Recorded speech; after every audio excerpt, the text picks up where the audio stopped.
네, 이 시간 우리에게 주시는 하나님의 말씀 야고보서 5장 13절에서 18절까지 말씀입니다. 야고보서 5장 13절에서 18절 신약 성경 377면 후반에 있습니다. 주신 말씀 저와 여러분이 한 절씩 우리 교독으로 봉독하십니다. 너희 중에 고난 당하는 자가 있느냐 그는 기도할 것이요 즐거워하는 자가 있느냐 그는 찬송할지니라. 너희 중에 병든 자가 있느냐 그는 교회의 장로들을 청할 것이요 그들은 주의 이름으로 기름을 바르며 그를 위하여 기도할지니라. 믿음의 기도는 병든 자를 구원하리니 주께서 그를 일으키시리라. 혹시 죄를 범하였을지라도 사하심을 받으리라. 그러므로 너희 죄를 서로 고백하며 병이 낫기를 위하여 서로 기도하라. 의인의 간구는 역사하는 힘이 큼이니라.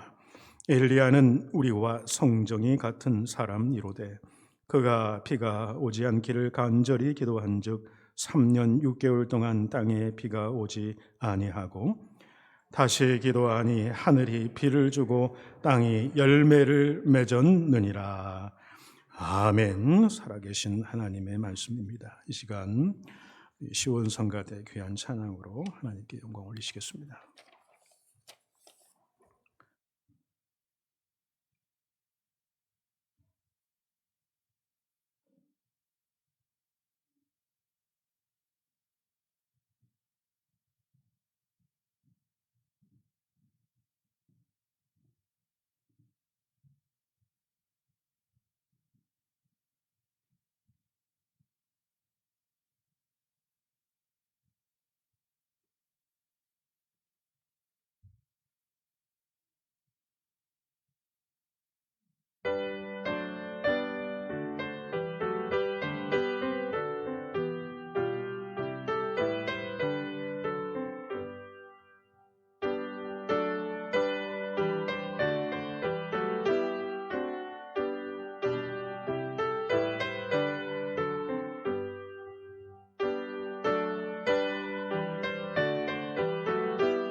연약한 자 위로하시고 우리가 벗되시기 위해서 이 땅 가운데 오신 예수님을 찬양합니다. 귀한 찬양과 더불어서 우리 하나님께 영광의 박수 함께 올려드리겠습니다.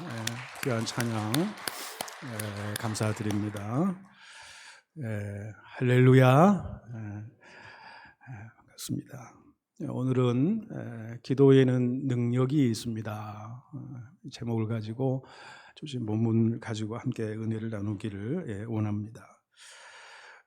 우리가 기도와 관련된 닉네임을 가진 그 인물들이 있습니다. 성경에 보면은 기도와 관련된 닉네임을 가진 인물이 누구냐면 낙타무릎이라고 하는, 우리가 야고보서를 지금까지 공부했잖아요. 야고보가 바로 이 낙타무릎이었습니다. 낙타무릎이라고 하는 것은 낙타무릎처럼 이 야고보, 사도 야고보의 무릎이 그렇게 무릎을 꿇고 간절히 하나님 앞에 얼마나 기도했으면은 낙타무릎처럼 되어 있다. 그래서 주변의 사람들이 낙타무릎이다. 초대교회의 예루살렘 교회, 초대교회가 이제 부흥하게 될 때에 기둥과 같은 역할을 하는 사람이요, 사도 야고보와 베드로예요. 그러니까 사도 야고보는 이 낙타무릎에, 그러니까 기도로 교회가 이루어져 가고 기도로 하나님의 교회가 세워져 갔음을 우리가 볼 수가 있는 것입니다. 또 우리가 이제 역사적인 인물 가운데에 기도에 관련된 닉네임을 가진 사람이 있습니다. 그 닉네임이 뭐냐면 5만 번 이상 응답받은 사람이라고 하는 닉네임을 가진 사람이 있어요. 바로 조지 뮬러 목사님이라고 하는 분입니다. 이분은 독일 태생이지만 영국에서 고아들을 위해서 평생 사역했던 목사님이셨습니다. 평생 거의 60여 년의 삶을, 그 고아들을 위해서 섬김의 삶을 살아왔던 사람이었고, 인생 가운데 10,000명을 이렇게 돌보는 그런 귀한 사역을 했습니다. 근데 이분의 특징이 뭐냐면 그 어느 누구에게도 후원금을 요청하거나 또는 사역 홍보를 하지 않았습니다. 이분은 일관되게 60년 동안 무엇을 했냐면 기도에 헌신했던 사람이었어요. 수많은 고아들을 보내면서 1850년대 후반 이후에 얼마나 세계적으로 어려운 시대였겠습니까? 그 고아들을 돌보는 데에 얼마나 많은 문제들이, 어려움들이 많이 있었겠어요? 그래서 그들이 어려운 일이 있을 때마다 이 조지 물러 목사님이 하시는 방법이 뭐냐면 기도 노트를 만드는 거예요. 그래서 이제 문제가 생길 때마다, 기도 제목이 생길 때마다 기도 노트에다가 그 기도 제목을 쓰는 거예요. 기도 제목을 이렇게 기록을 하고 그 기도 제목을 끈질기게 하나님이 응답하실 때까지 기도를 합니다. 그리고 기도가 응답이 되었다 그러면 응답된 표시를 그 밑에다가 하고 또 하나님께 감사의 내용을 적어요.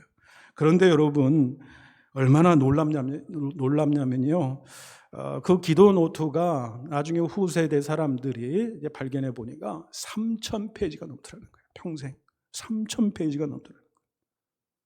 그래서 그가 돌아가신 이후에 그 기도 노트를 후세대 사람들이 다 이렇게 모아가지고 일일이 다 어떤 기도 제목이 어떻게 응답되었는가 그걸 살펴보니까 5만 번 이상 기도에 응답을 받았더라. 그래서 후세대 사람들이 그에게 닉네임을 5만 번 기도 응답을 받은 사람이다 라고 하는 그런 닉네임을 붙여준 것을 보게 됩니다. 그가 그 기도 노트에 써있던 한 가지만 여러분에게 소개를 해드리면요, 1857년 11월 하순경으로 그 일기에서는 기록을 하고 있습니다. 이런 내용이에요. 어느 추운 겨울날 갑자기 고아원의 보일러가 고장이 난 것입니다. 그래서 이걸 수리를 하려고 알아봤더니 보통 이 수리가 어려운 거예요. 수리에 일주일 이상 걸리게 되는 것입니다. 그런데 엄청난 추위가 이렇게 오게 되니까 수리하게 되면은 이제 보일러를 켤 수가 없는 상황이에요. 그러면은 그 사이에 이 고아 아이들이 상당히 어려움에 처할 것은 너무나도 당연한 사실이었죠. 그래서 어떤 경우에라도 추위를 피할 수 있는 방법들을 생각해 보았습니다. 방법이 없었어요. 그래서 그는 하나님 앞에 기도하기로 합니다. 2가지 기도 제목을 가지고 기도합니다. 첫째는 하나님 날씨를 주관해 주십시오. 그러면서 이렇게 기도문을 썼어요. 어린 생명들의 아버지는 하나님이시지 않습니까? 저는 총무일 뿐입니다. 시간과 때를 주장하시는 하나님이 일주일 동안 봄 날씨로 변화시켜 주십시오. 두 번째 기도는 뭐냐면 수리공들에게 일할 마음을 주셔서 빨리 이걸 수리할 수 있도록 그 마음을 허락해 주십시오 라고 하는 기도 제목이었어요.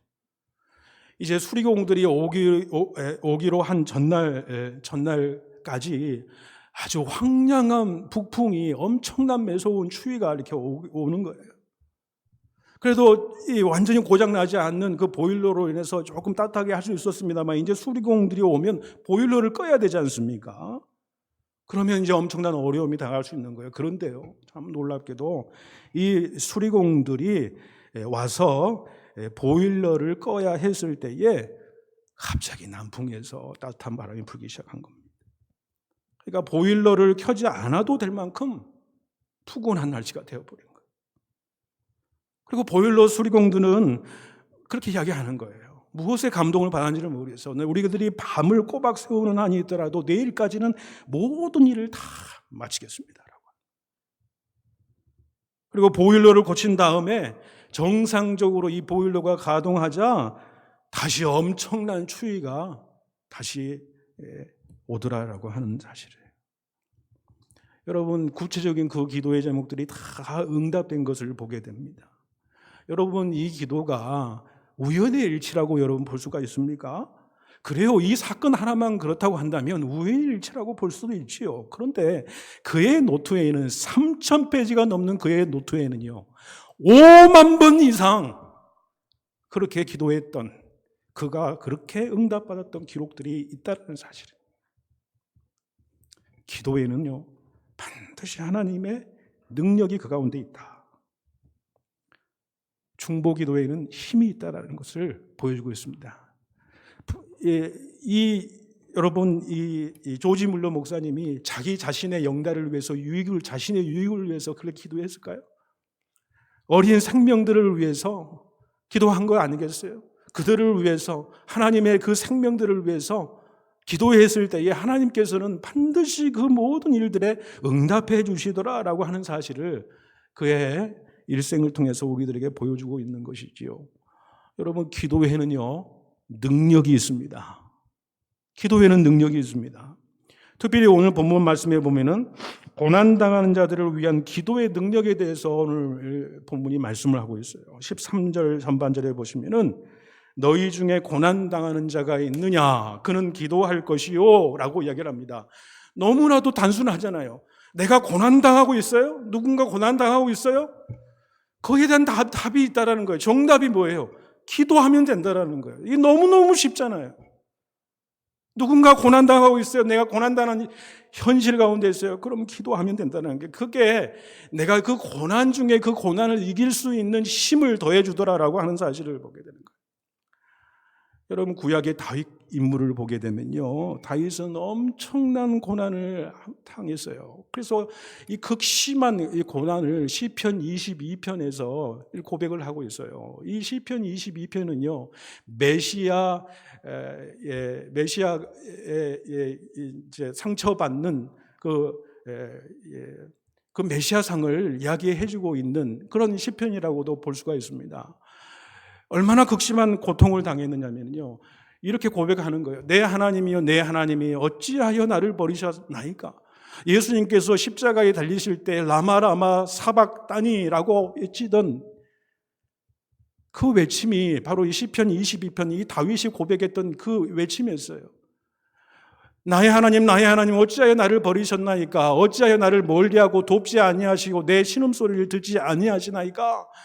얼마만큼 고통이 심했는지 몰라요.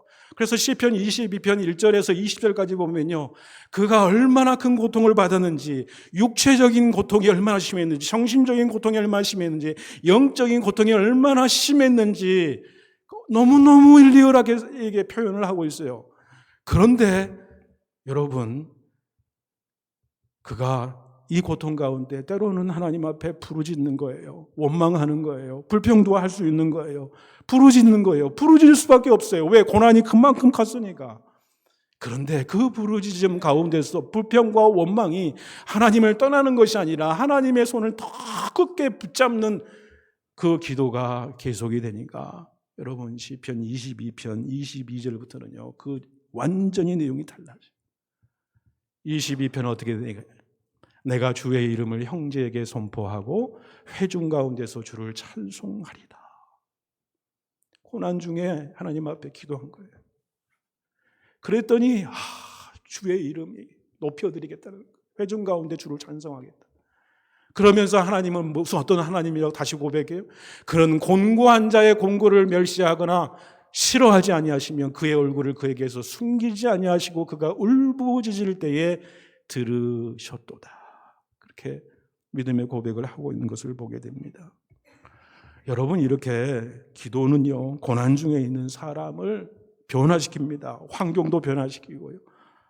고난 때문에 원망불평하던 사람들을 오히려 찬양하고 감사하게 할 수 있는 것이 여러분 기도의 능력이다라고 하는 거죠. 그러니까 고난 당했을 때 우리가 해야 되는 것은요, 기도다라고 하는 사실을 보게 됩니다. 왜? 고난 당할 때 우리는요, 시험을 받을 수 있는 확률이 높아요. 유혹에 빠질 수가 있어요.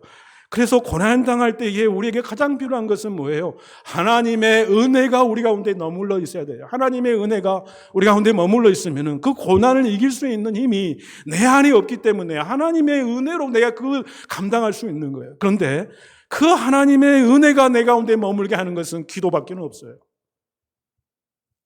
기도가 하나님의 은혜가 내 안에 머물게 하고 그 하나님의 은혜가 이 고난과 고통의 현장에서 이겨낼 수 있는, 여러분, 기도는 하나님의 은혜와 능력의 보고를 여는 열쇠이다라고 하는 사실을 믿으실 수 있기를 바랍니다. 또 본문은 중보기도의 능력이 얼마나 위대한 것인가를 말씀하고 있는데 16절에서 18절 말씀해 보시면은 앞에 나온 대로 함께 읽도록 하겠습니다. 그러므로 너희 죄를 서로 고백하며 병이 낫기를 위하여 서로 기도하라. 의인의 간구는 아멘이라.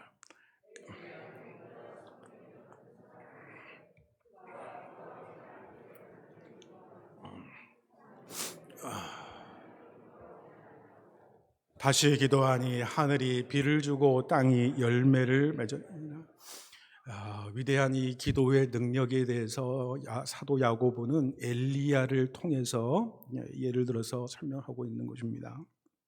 엘리야가 행한 대표적인 기적은 기도로 이스라엘 땅에 3년 반 동안 비가 내리지 않게 하고 또 기도로 하늘을 열어서 비를 내리기도 한 인물이다라는 것입니다. 엘리야는 바로 이 기도의 능력을 알고 기도의 능력을 체험했던 사람이에요. 그런데 본문 말씀해 보시면은 엘리야를 뭐라고 표현하냐면 엘리야는 우리와 성정이 같은 사람이로되 그런 말씀을 해요.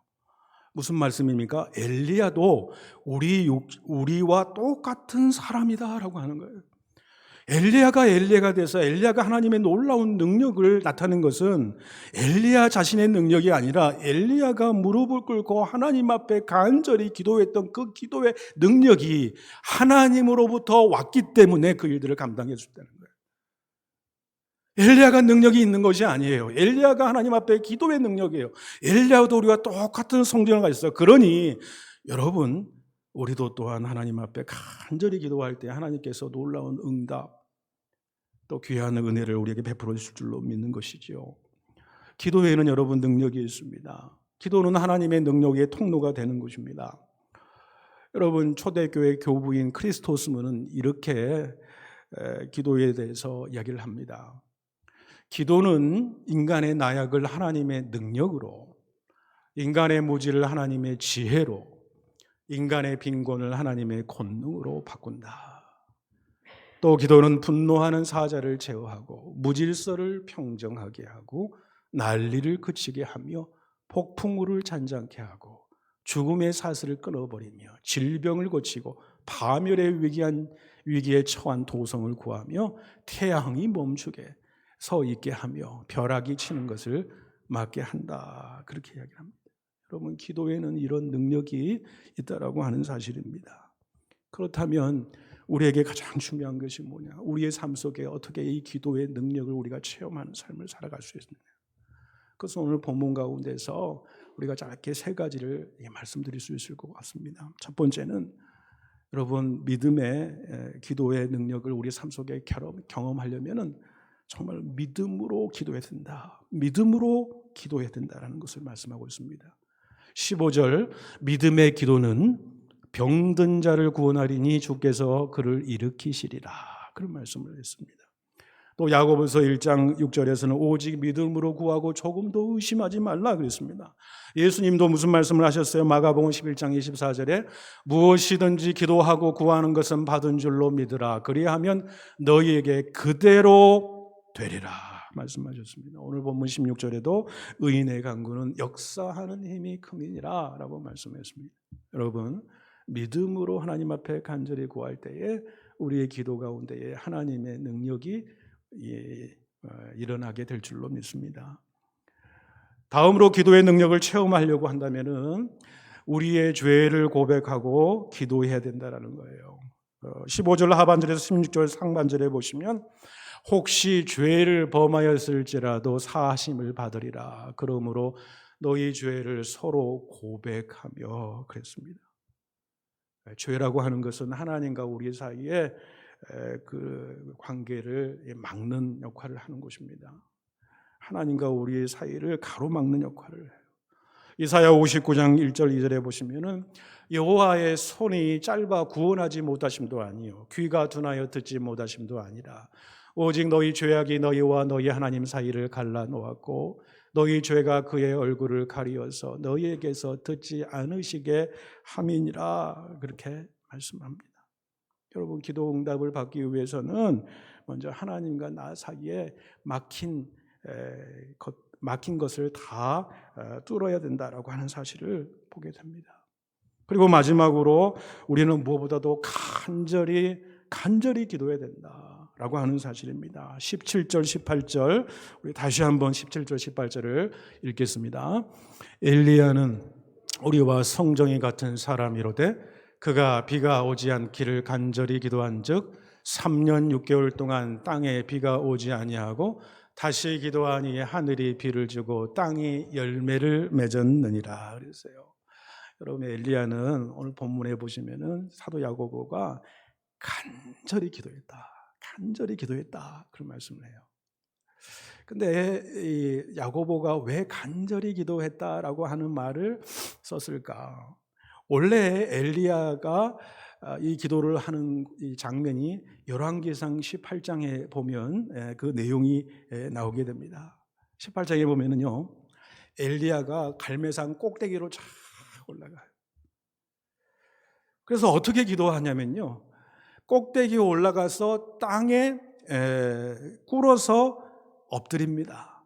그리고 그 얼굴을 무릎 사이에 놓고 기도를 했다는 거예요. 여러분, 이게 좀 이해가 되십니까? 여러분, 그려지십니까? 땅에 꿇어 엎드려서 얼굴을 무릎 사이에서 넣고 기도를 해요. 무슨 이게 굉장한 요가에 뛰어난 분들을 이해해도 이게 참 어려운 자세 아니겠나 싶어요. 그만큼 간절했던 거예요. 그만큼 겸손한 심령으로 온몸을 꿇어 엎드려서 자기 얼굴을 무릎 사이에 넣어서 하나님 앞에 간절히 기도했다는 거예요. 여러분, 엘리야가 한 번 기도하니까, 엘리야가 능력이 많아서 한 번 기도하니까 3년 6개월 동안 비가 안 오고요. 또 한 번 기도하니까 3년 6개월 동안 비가 다시 내리고요. 여러분, 그런 줄 아십니까? 그렇지 않아요. 비가 다시 내리게 하는데도요, 그 꼭대기에 올라가지고 온몸을 다 꿇어 엎드린 채 두 무릎 사이에 얼굴을 기대고 하나님 앞에 간절히 기도합니다. 한 번 간절히 기도하고 나서 예수님이 겟세마네 동산에서 3번 그렇게 간절히 기도한 것처럼 그렇게 한 번 기도하고 나서 사환에게 저기 바닷가로 향해서 거기에 무슨 징조가 나타나는 거, 구름이 나타나는 거 찾아보고 와라. 한 번 가서 전혀 징조가 없습니다. 그러니까 또다시 무릎을 꿇고 기도하는 거예요. 간절히 기도하는 거예요. 두 번째, 세 번째, 네 번째, 다섯 번째, 여섯 번째, 일곱 번째까지 기도한 거예요. 일곱 번째 기도하고 사환을 보냈더니 사환이 무슨 얘기를 하냐면 엘리야가 엘리야에게 저기 보이지 않는 곳에 손바닥만한 구름이 보입니다. 그 소리를 듣고요, 엘리야가 어떻게 되냐면 하나님께서 자기 기도에 응답하셨다는 것을 확신합니다. 그리고는 내려와서 왕에게 이야기를 하게 되는 거예요. 그 말씀대로, 그 믿음의 반응대로 그것이 큰 비가 내리게 되었고 이스라엘 땅에 가뭄을 없애고 열매를 맺게 했다라고 하는 사실을 열왕기상에서 얘기하고 오늘 본문에서 이렇게 이야기를 하는 것입니다. 사환이 일곱 번째 발견한 것이 무엇이에요? 손바닥만한 구름이었다. 손바닥만. 엘리야는 사람 손바닥만 구름을 보고 믿음의 반응을 보였고 그것이 큰 비가 되어서 이스라엘 땅에 열매를 맺게 했다라는 사실을 보고, 여러분 우리가 하나님 앞에 간절히 기도하게 될 때에 하나님은 절대 우리의 기도에 외면하지 않으신다는 거예요. 여러분 우리의 삶 속에서, 특별히 이민자의 삶 속에서 참 어렵고 힘든 시기를 보낼 때도 많고 또 여러 가지 가정의 문제도 있고 생업의 문제도 있고 자녀들의 문제도 있고 건강의 문제도 있습니다. 어떤 인생의 고통의 현장 가운데서 몸부림치는 분도 계실 줄로 압니다. 여러분 우리가 그 고난 가운데서 고난을 이길 수 있는 것은 다른 게 없습니다. 하나님 앞에 기도하는 것입니다. 간절히 기도하는 것입니다. 믿음으로 기도하는 것입니다. 우리가 하나님 앞에 잘못되었던 점들을 하나님 앞에 우리의 죄악됨을 다 내려놓고 하나님과의 관계가 회복이 되어서 간절한 마음으로 우리 기도할 때 하나님께서 반드시 응답해 주신다라고 하는 사실입니다. 특별히 여러분 중보 기도에는 능력이 있습니다. 연약한 이웃을 향해서 함께 믿음으로 함께 한 마음으로 기도하는 그 기도에는 반드시 능력이 나타나게 될 줄로 믿습니다. 여러분 삶을 통해서 이 기도를 통해서 하나님의 놀라운 은혜와 능력이 나타나는 귀한 우리 성도들의 삶이 될 수 있기를 간절히 축복해 드립니다. 기도하겠습니다. 사랑의 하나님, 기도가 하나님의 능력을 나타내는 거룩한 통로임을 고백합니다. 기도를 통해 나 자신이 먼저 변화되는 축복을 얻게 하시고 우리 주변의 연약한 지체들을 향하여 믿음으로 그리고 간절히 기도함으로 하늘에서 내려오는 놀라운 응답을 체험하는 모든 주의 복된 성도님들 될 수 있도록 인도하여 주시옵소서. 우리 주님 예수님의 이름으로 기도 올리옵나이다. 아멘. 우리 찬